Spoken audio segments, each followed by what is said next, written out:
the answer to that was that over-provisioning always works, but somebody has to pay it. It's expensive. So we don't want to do extreme over-provisioning.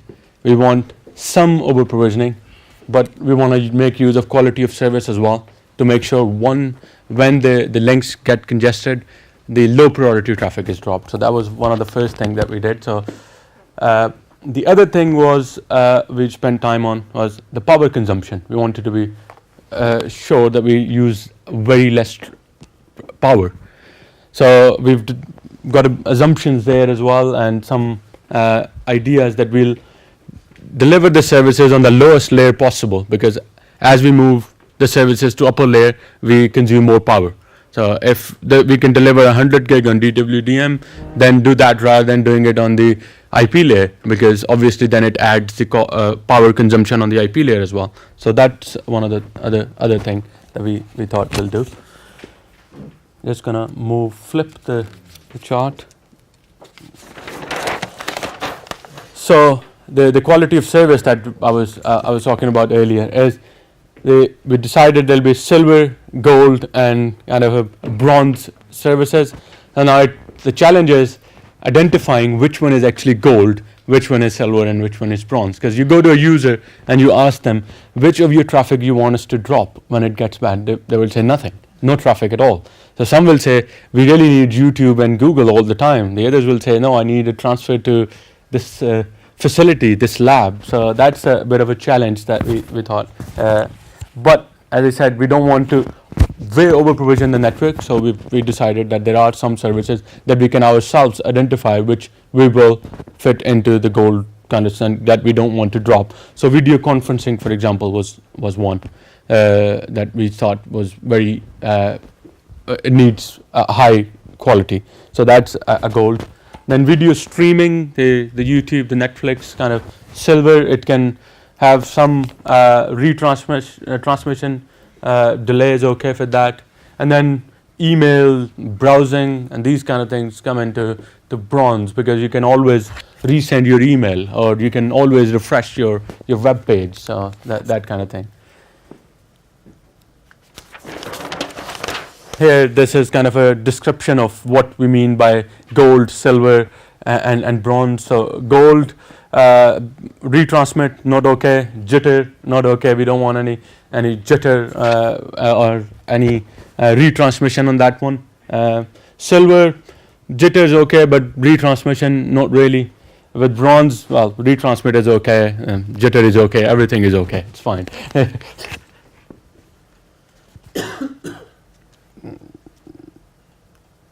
Oh, come on.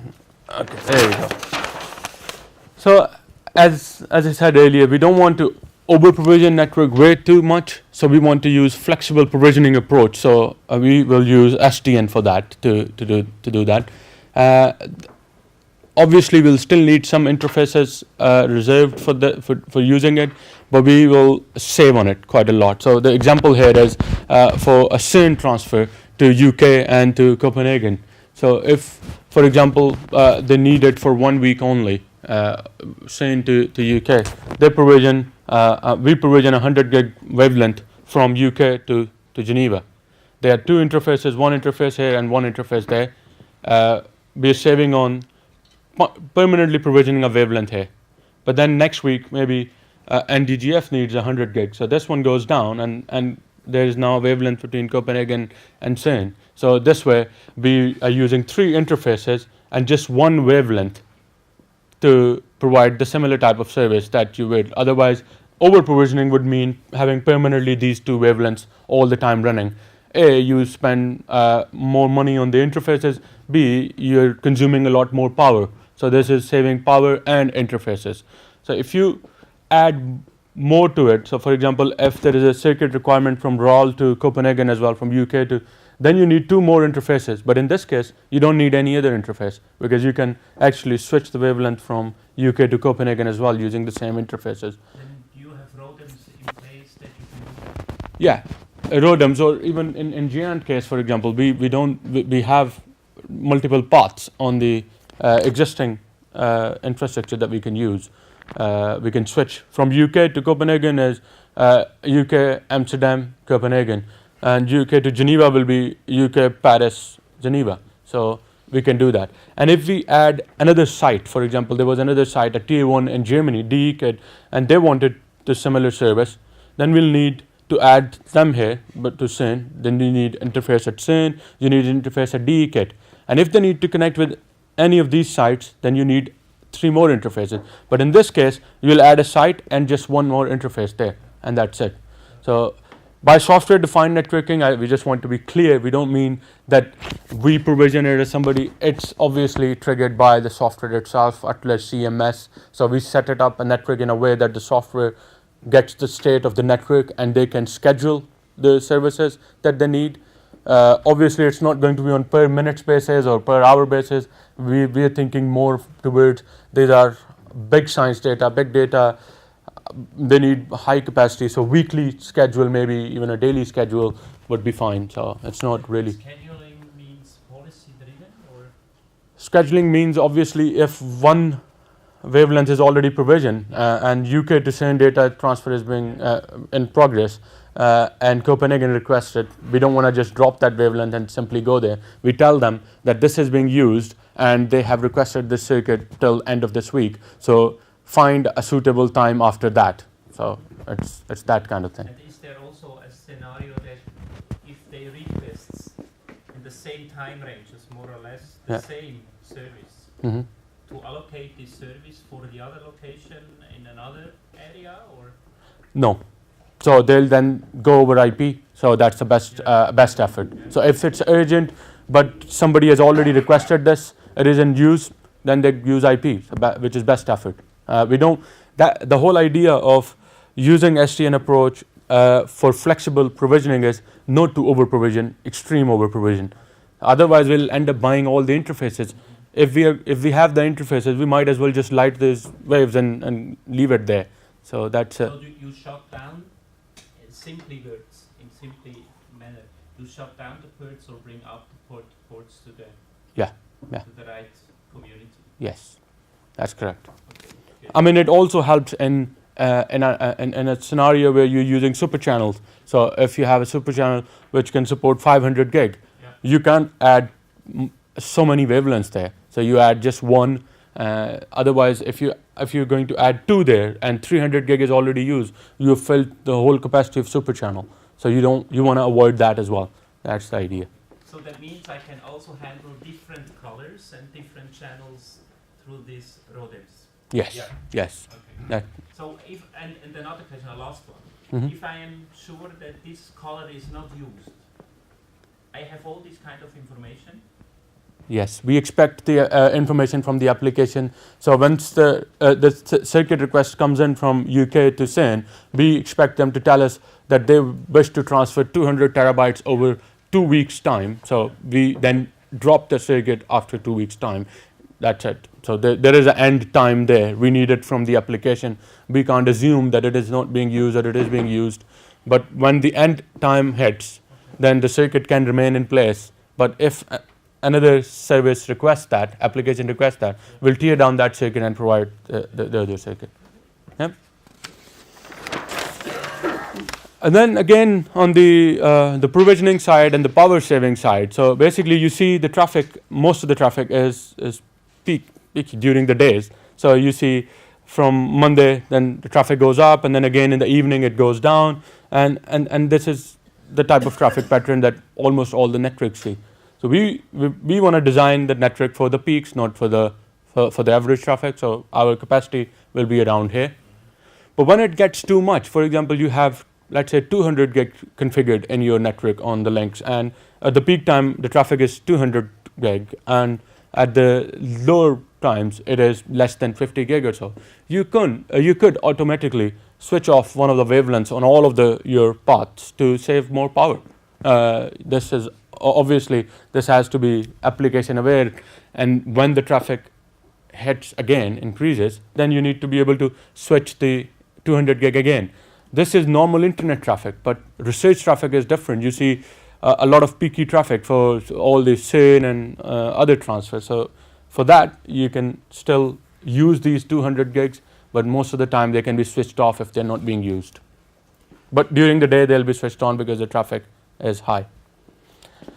And again, the high demanding applications will use software defined networking for the provisioning. So there was a use case for transferring virtual machines from one data center to other data center. Again, the network and the applications will be aware of each other state. And if there is a request of transfer of machines from one data center to the other data center, we want to provide them a circuit based on optical layer or OTN switching. So they have their own dedicated bandwidth. So they can do that, and we tear down the circuit once the transfer is done, rather than doing it on IP layer. Because if we do it on IP layer, then again we'll have to leave the headroom over here. So we'll have over provisioning so much. So we are not doing so much over provisioning that we have to consider large transfer or high demanding transfer. They are all done on the OTN level or optical level, and they're all provisioned using a software defined networking. So we can save on the interface cost.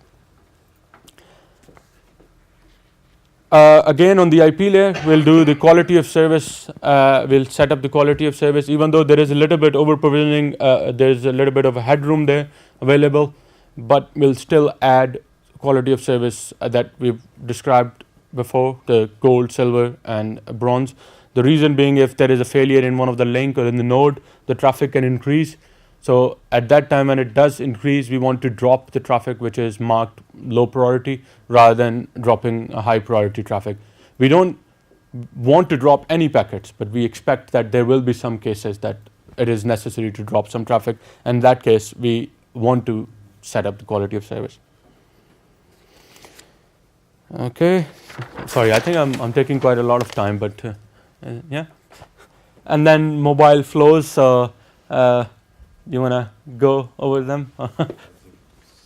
It's easy, just if there would be any questions. Well, these were the questions that we or concerns that we raised for the mobile scenario that was in there, that there are mobile user using the network for peer-to-peer transfer on ad hoc basis. So there were questions, IP addressing issues, that and a comment that it only impact on the access network. It doesn't impact the end-to-end backbone network. So there are a lot of things here that we did consider. Is there anything you want to add to that? No? Yeah. The assumption. So we assumed that the point-to-point circuits that are being requested require dedicated bandwidth. So we want to deliver. Bye, Danny. So the point-to-point circuits that are being requested will be delivered on lower layer, so OTN switching, because if the point-to-point circuit is being requested, they need a dedicated bandwidth, so we'll use that to deliver. Again, SDN or flexible over provisioning only for high capacity, high demanding applications which need a lot of capacity. We don't want to overcomplicate things and use SDN for everything, for small circuits, for IP provisioning. It's only for high demanding. And then again, the assumption is that energy consumption is lower on the lower layer. Obviously, if we add more 100 gig on the IP layer, we're adding more power on the IP layer as well. So we want to provide services at much lower layer if possible. I think that, yeah, that was it. Yeah. Thanks a lot. Yeah. All right. Yeah. I think. Any questions? Any questions from the other group? Answer one question. I had my questions to STM. Thanks a lot. Okay. So, Yeah, good. All right. Thank you. Sonia? Oh, So, desktop as a service is gold. yes. So, how much percentage of the overall traffic is gold? There are not many services that we've set on gold. Future? In future, it depends on the capacity that we provision, but we don't expect more than 30% of the traffic to be gold. But majority of the traffic we see will be silver, which is kind of a fit into the best effort. Then some lower level kind of a browsing, web, internet, emails, and all that to be lower level. But majority comes into silver, which is then again best effort. Then they fight with each other for the capacity. Yeah. Okay, and you always use SDN to lower power consumption. but at least Yeah, in for the example. power consumption. See that using SDN actually adds to power consumption because you have the division of the control plane and the controllers. I think the controller will take much less power than a 100 gig interface on a transmission or an IP layer. And it's being used to not only save power, it's mainly used to save interfaces. For an example I gave, we think we'll need 6 interfaces if we had to light the wavelengths all the time. But if we use software-defined networking to provision when needed, then we only need 3. So that's a 50% reduction in your overall cost for interfaces. It's not just power. The power is for example, your own network. When during the evening, off-peak time, your traffic goes down, and you want to save power, be green, then you can use that to lower your power. And imagine you have 10 trunks, and you're taking off 100 gig from all of them. That's 100 gig you've taken off using SDN, and the controller maybe uses a lot less power than this. Yeah, it was also the idea that we should say, for being green, there was a presentation at the SDN, EW SDN in 2012, Mhm. who explained green could be in the SDN manner to switch off, switch on the ports Yeah. if you need. Mm-hmm. Mhm. Yes, but in a data center, the switch on or switch off the port of a switch is like nothing compared to the physical server. Absolutely. Yes. I mean, yes. completely nothing. Yeah, no, we are talking about here the transmission equipment and the routers that consume a lot of power. So that's where we say if it's a data center, then shutting down a port on an Ethernet switch doesn't really help you. So Yeah, but be aware that you have a lot of ports to manage anyway. And if you do that with SDN, Mhm. for example, we had calculated the situation that for the messaging between the infrastructure and the controllers, Right. and they calculated how big is the traffic, the volume that we handle all over these ports that are available, and would be SDNizated at the end. Mhm. And they come up with a really huge, big number of traffic, so more or less over the network. But this was a calculation at ETH set. Mhm. And you have this in mind, that this should be also calculated in your performance management, capacity management. And so on. Mhm. Uh-huh. But can you give an order of magnitude? What is huge? I'm sorry? What is huge? Can Oh, you give an order just a of moment, magnitude? just a Because- moment. Take a look at because- that. because the message I'm not anymore sending aware. to shut Yeah, down that's a the good port question. Or decrease the capacity of the port Yeah, is yeah. not Yeah, that much of exactly. traffic with what it represents. Yeah, yeah. In the meantime, I have a comment that came from Ian during this. I didn't know that you actually accept that for 10% of the NREN's traffic can be treated as gold traffic in the Xi'an. So basically, what it is that we had AMP system before, where NRENs can go and request kind of a quality of service on the, say we need 1 gig and this is a high priority. So the system wasn't being used very much. So we decommissioned that system. To compensate for that, we actually put in a configuration in place on all the routers to say if an NREN marks their packet with this DSCP value, allow 10% of the traffic for that to be marked as high priority. We obviously don't see that being used, mainly because there is no congestion. So if there was, then people might use it. And on the very other hand, we have internet and internet exchange peering, which are marked with high loss priority. So if there was ever a congestion on the trunk, we would drop the internet and peering traffic, but still carry on the NREN to NREN traffic. Again, I think this is the same exercise that we've discussed here, that we want to over provision, but we don't want to extremely over provision. So in cases where if 2 of the trunks go down in GND even, we may see some congestion in some of the links, and in those cases the commercial traffic will be dropped, the RNU traffic will take preference. Okay, Mhm. calculation, the numbers. They calculated 100 kilobyte per second arc,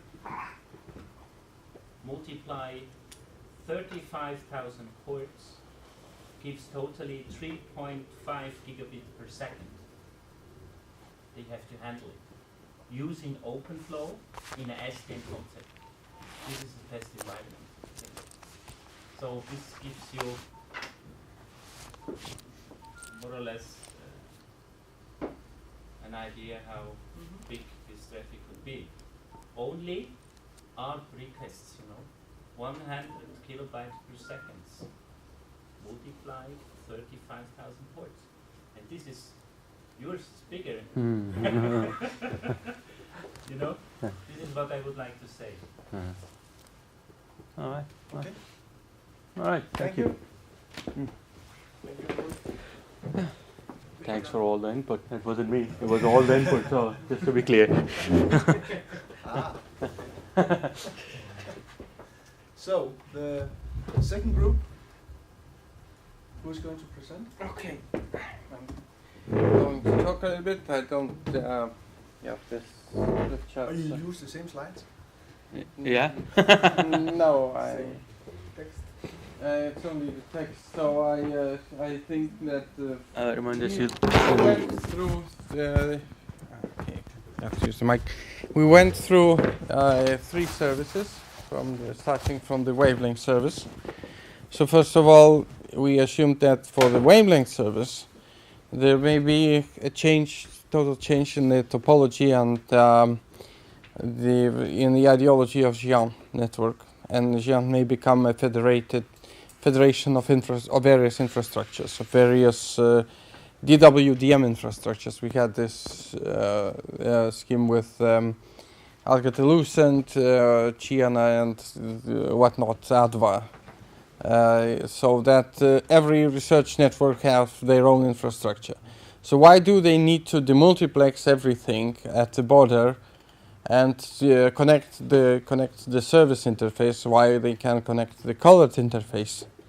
So that would be an effective way to saving the energy consumption and saving the money. So in this case, we need to share the spectrum, or not share the same spectrum, but divide the spectrum by each partner. So that I know that I have the wavelengths, my portion of spectrum as a research network, and I can go off with that portion of spectrum anywhere I like. Currently, I just have to bring my own transponder there to get off the network. So we decided that it would be a recommended, we would do the recommendation to the network to use this technology to save costs, because now we have DWDM infrastructures in each network. We have DWDM GIAN infrastructure. We have optical fiber, cross-border optical fibers, and we have GIAN fiber. So currently group perception is that it is redundant. The challenges this approach faces is the scalability. First of all, if we have partners coming up and going, so if we have spectrum allocations, then we need somehow to be able to adapt to different spectrum allocations per partner. So that may be difficult. The next challenge is monitoring and troubleshooting. How do we monitor? How do we troubleshoot? If for example, from Copenhagen to Milan, if you start seeing an errors on your transponder accumulating, where's the problem? How do you troubleshoot? Okay, the SURFnet, the spectrum transport is carried through SURFnet, Renate, and GAR. And somewhere in the middle there's this little problem of maybe some amplifier not working properly. But how do you troubleshoot this one? And of course, the challenge would be to achieve the vendor interoperability to the extent that you do not need your transponder to switch off your wavelength. And another challenge would be to implement the packet switching on top of that network. Really, you need to add routers. You need to have the common packet switch infrastructure on top of that. We still need to have Giant on top of that infrastructure as well. So that's one service we were looking at. We had also an extensive discussion about the point-to-point services. We didn't come to the one conclusion within the group. So we had one position is that you should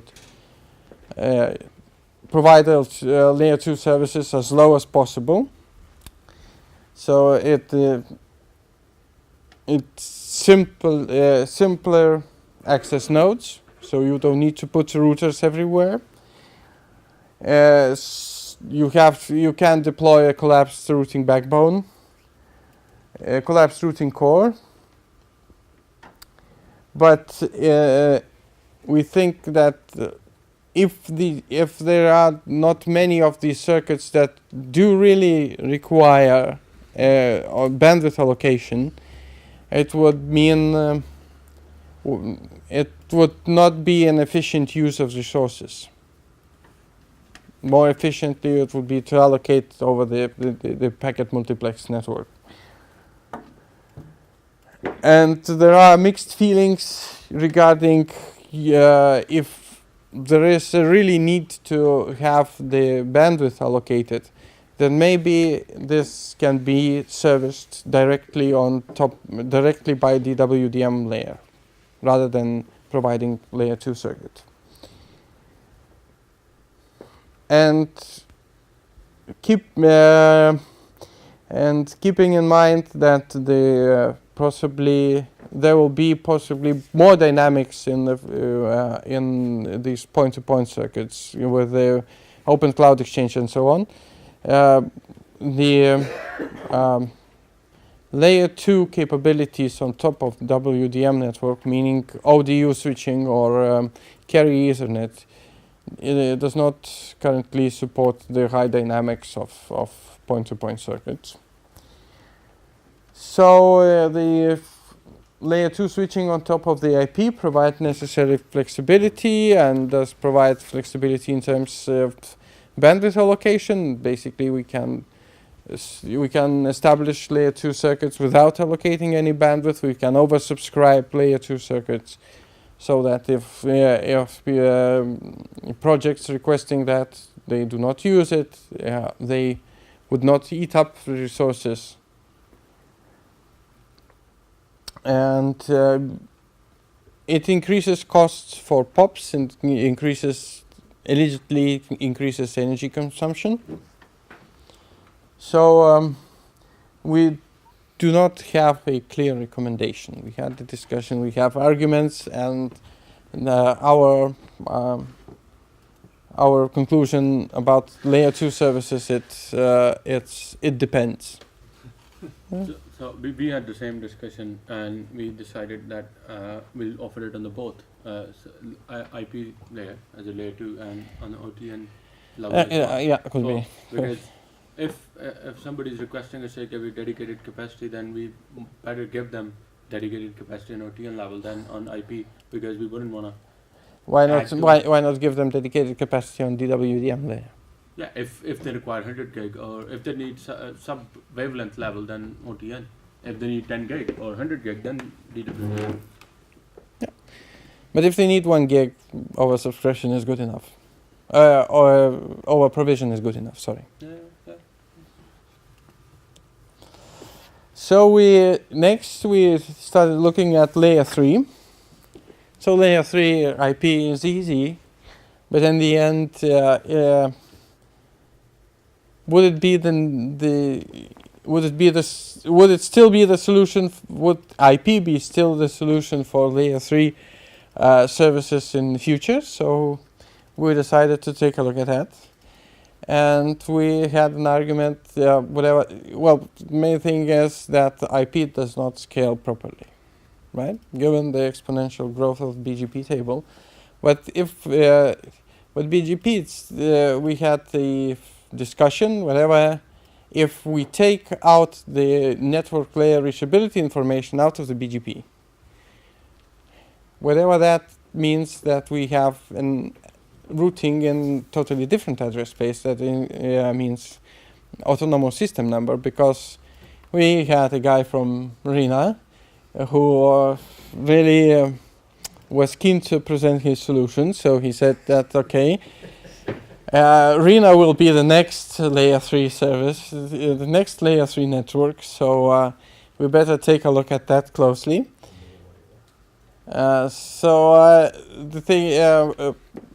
The basic approach is hierarchical. You have the internal network structure inside a autonomous system, or inside the internetwork name.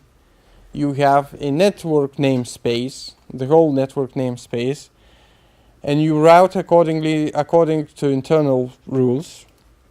But for the outside, you are looking at a single internetwork name, as a single entity. So it's sort of, for me, it still resembles autonomous systems, but it's not for the core RINA specialists. So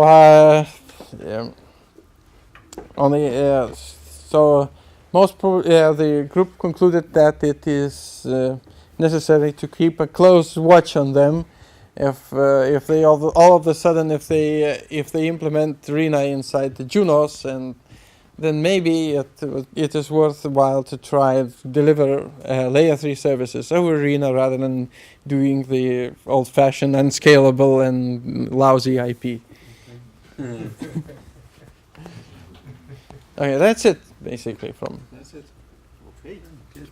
Thank you very much. Any questions from the other group? No quality of service?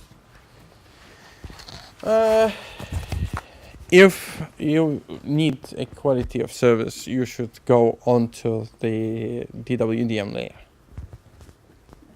So what about IP layer? Are you over provisioning? It should be over provisioned enough to provide quality of service. But in principle, we did not conclude that the layer 2 cannot be provided on top, directly on top of DWDM, given that there are solutions currently to do so, like ODU switching. So if you implement this, the quality of service is inherent there. So it's one way of doing that. Thank you. You talked about interconnecting networks on NRANs using different equipment vendors. Yeah. Were you referring to alien wavelengths, or were you Yeah, even more than alien wavelengths. Sharing shared spectrum, so that I know that I have in the whole network, I have this portion of the spectrum in the whole federation of infrastructures. I have this portion of the spectrum, and I can go off with any portion of any particular wavelength. I can go off anywhere within the network. But to pay for that, I have to transport other spectrum across the network, and to switch it off upon the request.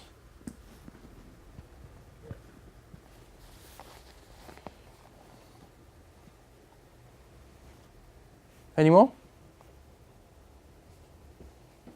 No. Okay. Okay. Thank you. We have more or less come to the end now. And one thing I would like to to hear from all of you. So of course, you've seen this workshop, how it has been organized, how you have think about the way we have done it with the task meetings back to back, and the updates from the different tasks. Also updates from external, not external, but GN3 other GN3 activities. The thing that we have had the industry, meaning Sienna, present in person. We've been talking to or listening to service providers. What did you think about the panel discussion we put in?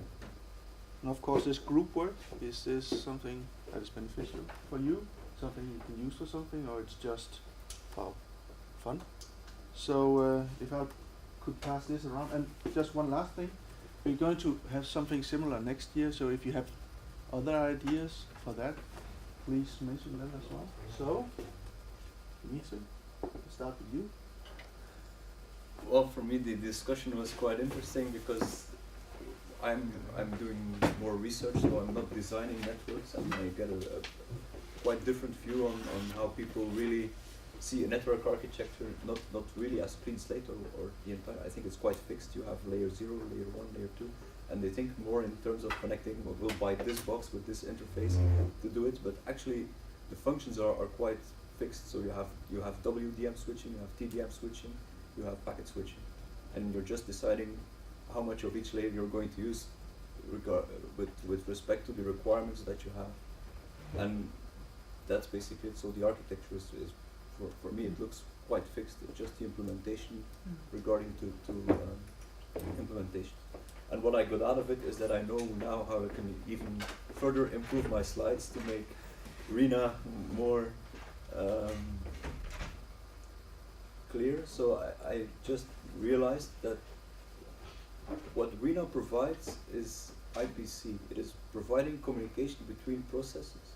And normally you have the same functionality in a computer on one system. For instance, in Windows, you have your clipboard. You can copy information from one process. You copy it to the clipboard and you put it into another process. You are not. You could use similar stuff like a file or something, but it's really moving information between two processes running on a computer. And RENA, it provides this same functionality but over a network. So one RENA layer is distributing this IPC functionality. And now I know that I need to put that into my slides for next presentations as well. Okay, thank you. I'm also happy to be here and discuss face-to-face mainly the task one, and of course to hear more about from vendors and do these nice exercises about designing network. It helps me a lot to get more information from, let's say, experts on higher layers, so it's really helpful for me. Okay, thank you. Okay, yeah, I think it was a well-organized workshop, interesting, so not really comment there. I'm just curious to see how the NRENs will take things out of it and bring it to the operational phase.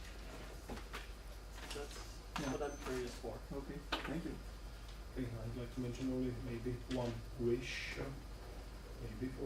because in my opinion the mobility and mobile data is still the question of near future. Maybe we'll see next year how it's developing, because at least in my opinion, it's still just some thoughts and ideas, and I'm really looking forward to see some, let's say, more concrete results or numbers or whatever. For me, coming from the telecom vendor, Sienna, it was very interesting to be here to see what the R&D community is working on, also your views on SDN and what you see as the most immediate applications for that. As Søren mentioned, the framework agreements from the PRISM project are now signed, so for all of you available, I think, to check to see what kind of solution we offer at Norinet, and also other information, so please take a look if you find it interesting. And questions about my presentation, feel free to contact me. And I think other than that, it was very interesting to see all the work that is going on and the different deployments that the RNE world is doing. So, thank you.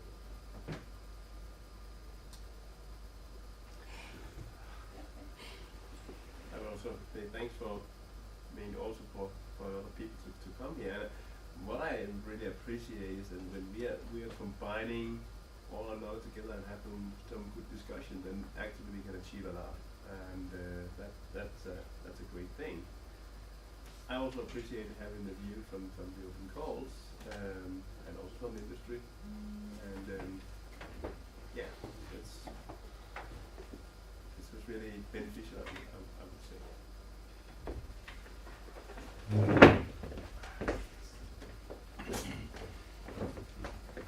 I think this workshop was a great opportunity, Tony, to meet the open call partners with the JRA and task members, and you succeeded very much in that. So thank you, Nodedat, for the hospitality. It was a great platform, and we know each other, and we know that there's a lot of work to do to get more close together. But it was a very good start for the 18 months that we have had.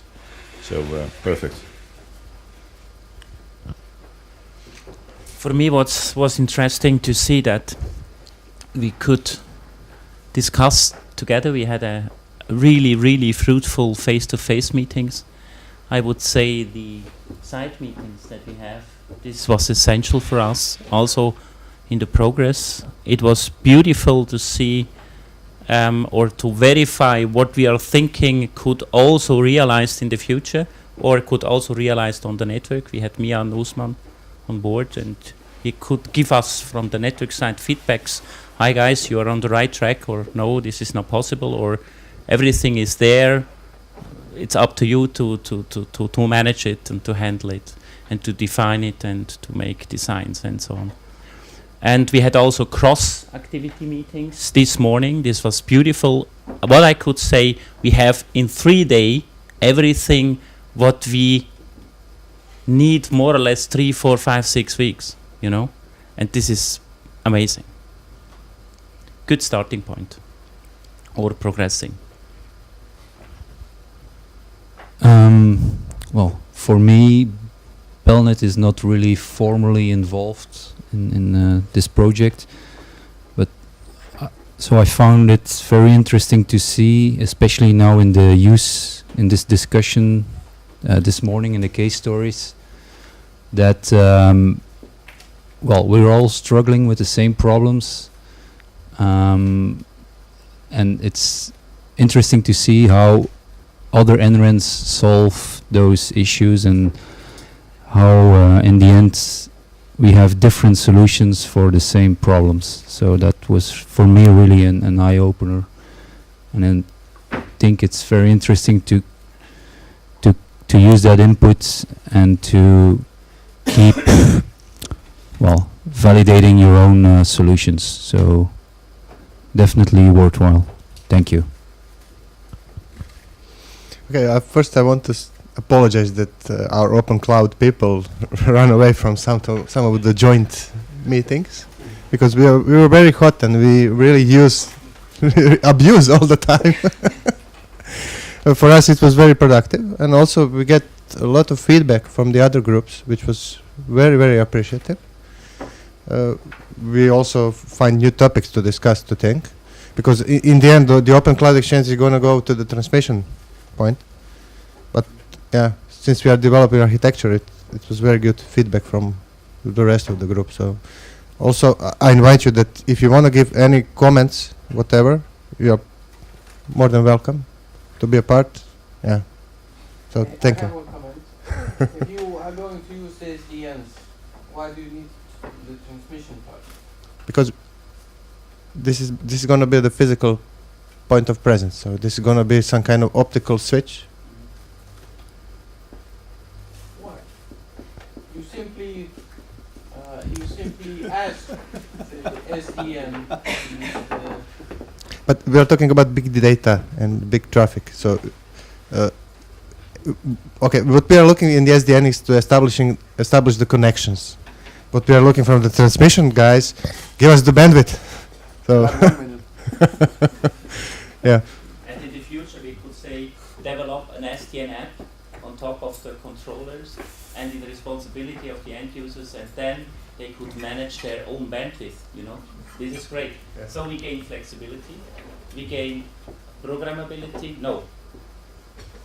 configurability, and we could provide a service in context of the GL6 in the topic of SDN. That's why I apologize for abusing your time. Okay, should we continue or there are more comments? Yeah, but you're more than welcome to contact us. Yeah, via Tony or via me or any other task member. So yeah. Yeah, for me the main reason to come here was the task meeting, so I'm happy I could meet other participants and get some information about what others are doing in this task. It was a good opportunity for discussion. Yeah.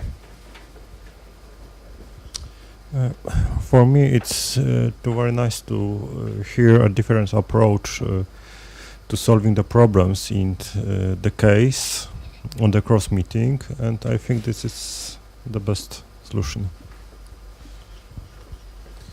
Okay, first I want to thank Tony for organizing this workshop, and it's very interesting for me to hear all these discussion around networking, especially Rena, because we're talking about a lot of issues related to energy efficiency or mobile aggregation and quality of service this morning, and the problems have been there for quite a while, and people have workarounds. Maybe Clean Slate is I don't know, it's a very important alternative to answer these questions, and it's very fruitful for me to have a meeting with within our task. So I have a concentrated direction in the research area. So yeah, thank you. To me, it was definitely much more interesting than last year, because last year we were talking about technologies, which more or less understandable. Now we started talking about architecture, which more difficult but more challenging and more interesting. So yeah, I think it was very well organized event and very useful for me. Thank you. So I didn't attend the last one. I can't comment or compare that one, but I found this very useful, very well organized, and thanks for that. I wasn't planning on coming the first day because I'm not part of any GRA1 activity, but I found it extremely useful to be here and see all the interesting things that different tasks are doing, especially task 2 because I attended the meetings. It was really good, very useful. So yeah, and all of this group discussion I found quite useful to hear what other people think about how different there are different ways to solve the same problem. What's the perspective from different people? So it was very useful. So thanks for that. Okay. First of all, as everybody, I would like to thank Tony for organizing for hospitality and the whole venue, and with the usefulness really it was the face-to-face meeting. Although we are not complete, some of our key experts were not able to make it to Copenhagen, and because for the general perception of GRA1, really mobile communications are not maybe the ultimate key issue within the network core. They are affecting the access networks, metropolitan networks. So in this sort of controversial situation, and I would like to receive more feedback on what we are doing, what is the perception of the whole GRA1, what we are doing, and are we on the right track? Because we already sort of we already have our own vision of what the areas of study, what we have already some progress within these studies, and we are going to we are preparing the white paper and some proof of concept testing further on. So we would like to receive more feedback on that as well. But otherwise, it was, well, since we are network engineers and we are dealing with networks per such, not only the mobile communications. So it was definitely interesting to participate in the discussions, but it would be useful to have the feedback as well. Okay. Okay. Although I've been running away a lot with my task groups, it was still nice to be with everyone else and just get outside the box, meaning get outside our task and see what everyone else is doing, especially with some fresh views like Rina. I'm still kind of sad and surprised because there are no cloud open call projects, but we will survive, that's it. What else? When we get together like this and we talk about everything, you can see actually the main flow, what drives everyone, like. And from these couple of days, it seems like everyone thinks that SDN is going to solve each and one problem for everyone. But we'll see how it goes. I'm not convinced also. But still, it was nice to see everyone's view and exchange ideas. Yes. First, Tony, thanks for inviting me. I'm not in the task, but I found it very fruitful and interesting to hear from the other interns what they see of the future network, and yeah, it was just good for me to be here. Thanks. Thank you. Okay, so I think looking at the clock, we are exceeding with a couple of minutes, and looking at 3 days, I think it's pretty damn good of all of us that we have reached to this point. For myself, I think there has been a lot of good and interesting talks, and it's good to hear that you have gained something out of this, and for sure we will have something next year, if it's going to be here in Copenhagen, or was it in Barcelona? Something like that. We will see, but definitely we will arrange this together with together with Terina. So we are combining it. Although it might be a little bit bigger event, but never mind. I think it's been great. So thank you for all of you coming here to Copenhagen, and thank you.